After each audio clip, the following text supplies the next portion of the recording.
Hola, ¿cómo están? En este video vamos a hablar también sobre compresión, pero esta vez compresión aplicado a percusiones. La compresión es uno de los efectos que es más difícil de aplicar, no porque sea difícil de comprender cómo funcionan sus controles, sino porque es uno de los efectos que es más difícil de percibir auditivamente cómo es que está trabajando, ¿no? Entonces lo primero que voy a hacer va a ser definir este término, que es el transiente. Vamos a decir qué significa y qué es a lo que nos referimos cuando hablamos de transientes.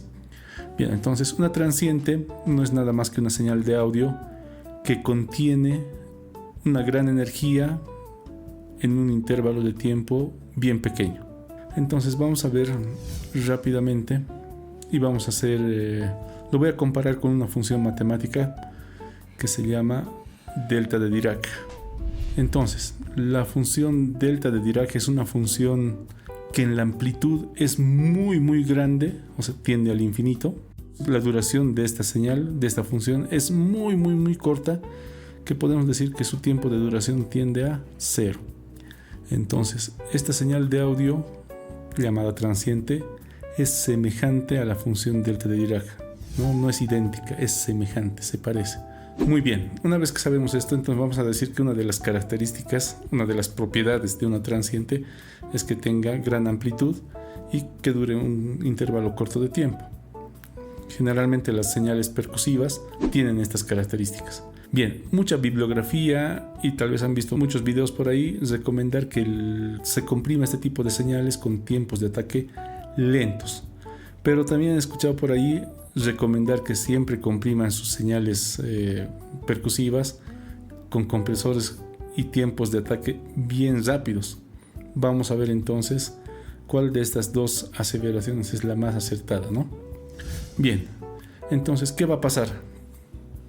Tenemos acá al compresor, al threshold del compresor, y ya sabemos que cuando la señal supera este umbral, cuando esta señal sobrepasa ese umbral, esa línea, el compresor se activa y comienza a trabajar. Ahora, comienza a trabajar depende del tiempo que le asignemos en el ataque. Si el compresor tiene un ataque bien rápido, lo que va a pasar es que va a empezar a comprimir esa señal, ni bien la señal sobrepase el umbral. Entonces vamos a tener algo así. Y una vez que la señal esté por debajo del umbral, se va a mantener tal cual es. Entonces, ¿qué va a pasar acá? Esta señal inicial, que antes era un pico, una energía muy grande, se va a redondear y va a ser una señal más o menos así redondita, ¿no? Claro, estamos exagerando aquí con los dibujos para que ustedes entiendan.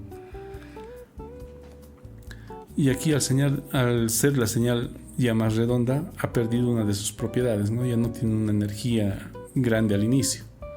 Está más redondeada, no va a tener ese golpe, ese punch del inicio, y más bien va a comenzar a generar un tono, ¿no? Una nota tal vez. Bien, entonces generalmente no es esto lo que buscamos con la compresión en percusiones, sino más bien es resaltar esas características que habíamos mencionado antes. Ahora vamos a pensar que tenemos al compresor configurado con un tiempo de ataque lento. ¿Qué va a pasar? Entonces la señal va a superar el umbral, pero al tener el ataque lento, el compresor todavía no va a actuar, va a dejar cierto tiempo pasar la señal todavía intacta, ¿no? Entonces vamos a tener la señal original, pero después de cierto tiempo, ahora sí va a comenzar a comprimir, ¿no?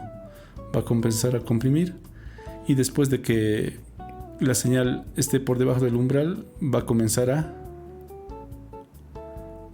mantenerse. Entonces, ¿qué ha pasado aquí? Lo voy a dibujar y voy a exagerar un poco. Vamos a tener el pico con una gran energía, y va a comenzar a bajar, y vamos a tener aquí el decaimiento. Entonces estamos acentuando aquí el golpe inicial. Esta distancia entre el decaimiento y el pico la estamos acentuando. Antes la teníamos más o menos por aquí, y ahora estamos acentuando esa característica. ¿Qué estamos logrando con eso? Tener más punch, más golpe al inicio, ¿no? Más pegue. Bien, van a haber situaciones también donde este golpe inicial, este pico, va a estar muy resaltado y vamos a querer bajarle un poco, ¿no? Vamos a querer reducir ese golpe inicial. Entonces ahí sí podemos poner tiempos de ataque un poco más rápidos para controlar este efecto. Para mostrarles de manera práctica lo que acabo de explicarles, nos vamos a ir a Studio One y les voy a explicar cómo funciona esto. Este bombo es un bombo redondito, sueltito. Se utiliza más este bombo en música electrónica, pero nos va a servir mucho para explicarles cómo funciona la compresión. Entonces, es un bombo que es redondito, no tiene mucho ataque. Vamos a entonces comprimir este bombo de las dos maneras que les había explicado anteriormente. La primera es con el tiempo de ataque bien rápido. Vamos a escuchar cómo cambia el sonido. Sin, con. Notan que el bombo se vuelve un poco más redondo todavía, entonces como el ataque está bien rápido, está comprimiendo al bombo desde el inicio, ¿no? Entonces, escuchemos una vez más. Sin, con. Bien.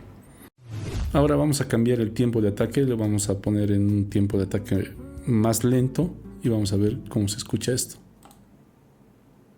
Sin y con.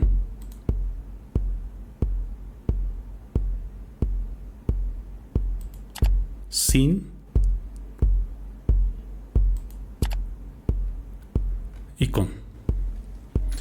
Estamos exagerando bastante con la compresión, ¿no? Estamos comprimiendo 20 decibeles. Estamos haciendo esto para que ustedes perciban auditivamente cuál es el cambio que se está produciendo en el audio, ¿no? Podemos decir entonces que comprimir las señales percusivas con tiempos de ataque bien rápidos no es recomendable, porque van a redondear nuestras señales, ¿no? Y van a quitar ese impacto, ese punch que las percusiones deberían tener. Lo recomendable, en cambio, es comprimir estas señales con tiempos de ataque relativamente lentos, como para que el transiente pase y después todo lo demás sí sea comprimido. Nada, espero que les sirva y cualquier pregunta siempre estamos para contestarles. Nos vemos.